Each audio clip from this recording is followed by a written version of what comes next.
are fundamentally not going to agree with me on this because you think that Palestinians deserve to live. no, Thank you very much. No, ma'am, that's not it.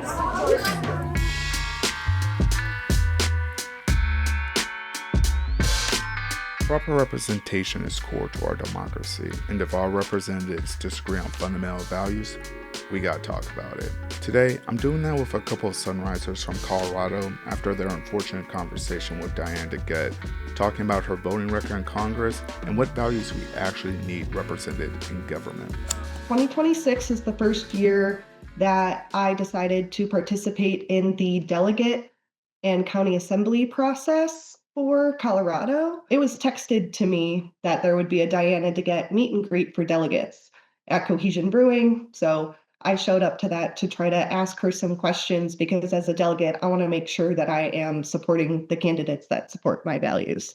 Can you kind of speak to what are some of those values that you want to make sure were being represented? I'm a humanist, and for me, that is a core belief that no matter who you are, no matter where you're born, no matter what you look like, we are all equal and we all deserve equal dignity and rights, particularly not supporting the Block the Bombs Act. She was voting in ways that don't support my values, where we're all equal no matter where we are or where we're born. So I really wanted to ask why she was still voting in ways that didn't represent that equal human rights value. There is some agreement, like in terms of like women's rights activism, those values. I feel like that is at least a bridge where it's like there are things that we agree on. There are things which I appreciate you doing and fighting for in the community. Diana Degette has been the congressional representative of my district for as long as I've lived in Denver, which is 8 years.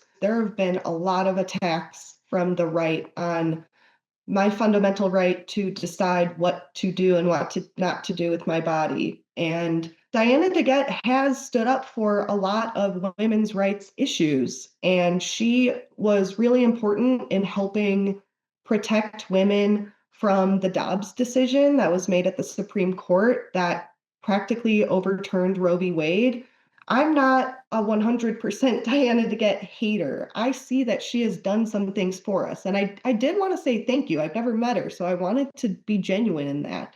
But the rest of some of what she's done is ironic and doesn't really fit into women's rights, because my value of no matter where you're born, you do have equal value and equal rights means women in Palestine are just as valid and equal as women in the US. Me and a Palestinian woman could switch spots and we should have the same rights. So when I asked her, why is it different and why do you treat women in Palestine lesser than you treat women in the US? Because in the US, you stand up for some of our rights, but you don't do that when you're signing off to send money to Israel to bomb women in Palestine. Like those two things don't align to me. So I wanted to ask what the difference was. It devolved because she doesn't actually have that same core fundamental right that no matter where you're born, you have equal rights. And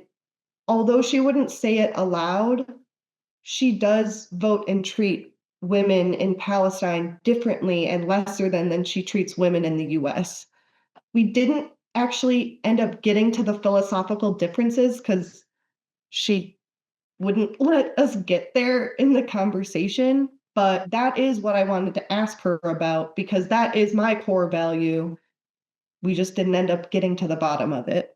But she was saying this is a point where it's like, well, if you feel this way, then don't vote for me. Try and like bring this to her attention, saying, I know you care on some levels, but why is it only some levels? Why are others just left to the wayside? Yeah, it's funny in a sense that in the last general election, I did vote for her, and I thought that she was going to represent me in ways that truly showed my values. When we were talking, though, it was clear that she had certain talking points she wanted to say and get across, not that she actually wanted to have the conversation with me that I really wanted to have, which is, why are there these inconsistencies in her voting? I'll also ask in terms of her like placing her hand on you in those moments, like towards the end, just that transition. Don't vote for me, but I'm gonna make you hear what I have to say. She told me that if all I cared about was my human right fundamental value that we're all equal, that if that's all I cared about, then I should not vote for her. I thought she thought that everyone had equal rights. So I did vote for her. And the fact that I did vote for her 2 years ago made me really feel like that was a waste. And I will never vote for her again. Luckily, I don't have to. It did switch from having a conversation to when I made my decision to leave because I didn't feel comfortable anymore. Her staff had been closing in on me throughout the 5-minute conversation. When I felt my anxiety is at a level where I need to walk away, she tried to force me to stay there. She touched me. I would never touch a stranger. And she touched me on my way out for exercising my free will to leave when I didn't feel comfortable anymore. That violated a norm of informed consent and of respect for her constituents that I didn't realize she was willing to violate. I think if you can stand on your values and like have clear reasoning in some of your decisions, like you should be able to calmly defend them without yourself getting heated. I mean, I can't be in her head in that moment, but like she's got to know that some of these positions are not connecting with the people in her district. And rather than reflect on that and come out with like a bold stance, is still trying to like dig in on where she's at. And I think, I mean, the interaction is one I've rarely seen where she's chasing after someone and yeah, going after them in that way. Trying to have those conversations and meet your representatives and change their minds versus we just need new representation. What are the values that you would want to see reflected in that representation? Allowing her the opportunity to explain and share why she is continuing to send money and bombs to Israel to continue the genocide in Palestine and Gaza. Her reasons and her explanations were not genuine. I could tell that. I was trying to pull out some genuine responses throughout the 5 minutes that we were talking, and we just never got there. At the end of it, how I walk away, I'm also walking away from her as a congressperson. I am supporting a different candidate, a candidate who was fired from her law job because she tweeted free Gaza and they said delete it and she said no, and so they fired her. That's the kind of representative with a backbone that I want standing on values in Congress. That's the kind of person who gets it, who's willing to say, yes, I do believe these things, and I'm willing to take risks for my beliefs and for my values.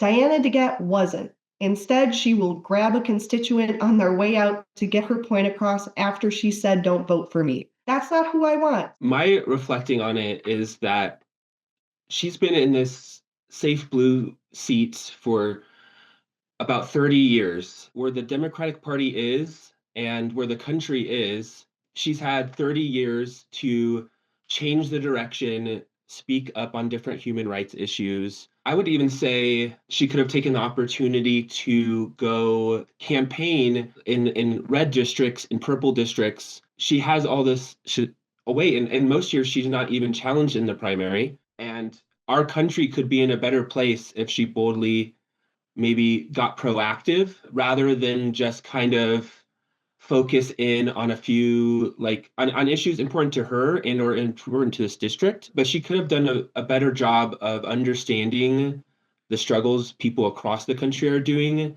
and using her safe blue seats to change the direction and uplift marginalized voices or those who have concerns with the party. I think it just speaks to the background she's had in the party and the influence of money in politics and how the lack of willing to fight some of these shadier, darker parts that the party has just been willing to accept to keep the boat moving forward. And I'm not sure how many hearts and minds you can change. You don't need to change 100%, but you do need like enough people to care and enough people to actually stand up and voice it, because the forces on the other side, they're funded and paid to say and believe of love abhorrent things. Braden and I and everyone in Sunrise Movement Denver are all volunteers. Like, we are not paid.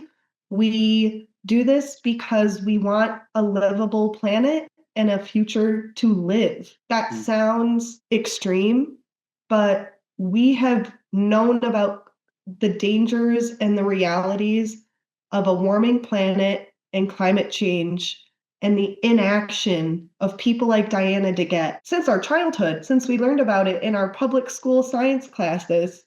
And now we're seeing the hottest days in March in Denver. And we're seeing this come to reality now. I'm mad. And so I don't need to be paid to go to those events. I'm going to be a delegate and get involved to make the system change because we're burning alive. We are genuinely, the planet is on fire, and I refuse to do nothing about it. I'm very much of the opinion, like society, our beliefs, how we operate in between each other, we have to reanalyze it. If this does happen to cross Diana's way, like this story, this conversation, is there anything you would want her to know, consider, both from the interaction, how she moves forward while she is still in this position of power? Part of me wants to say I don't have any other words for her. In reality, I would appreciate an apology for her grabbing me on my way out. I would like her to say sorry for touching me without asking, and to give me the respect of a constituent that I serve. I would say similar, some accountability for actions. My mind in that question kind of went to like pushing her on issue areas to be more bold, more progressive. But after kind of considering the question, like her response was to go to social media and say people were trying to gotcha her. This is a community member. This is a friend of mine. And it's very brave to ask someone in a position of power to be better, and to then have the response to yell, touch someone, get heated, who's showing bravery, and then try to spin it politically to your advantage. Like, I think the first step has to be, yeah, an apology and some accountability. To young people out there who are just as upset about the status quo, like establishment Democrats like Diana Degette, Sunrise Movement Denver has endorsed candidates who are willing to say free Palestine, that we deserve a Green New Deal, and that we can build a world that will protect us, love us, and support us without bombs and without thinking of others as less than each other. Finding a community organization who shares your values, like it can be working on mutual aid projects, it could be working on electoralism and changing these positions of power. But yeah, once you start showing up, it can become more clear what your place is in things and how you can bring your individual skills and interests. And then along the way, can find friends and community members who help get you through the tough times and work towards a vision of the future that is more hopeful and has more potential in it.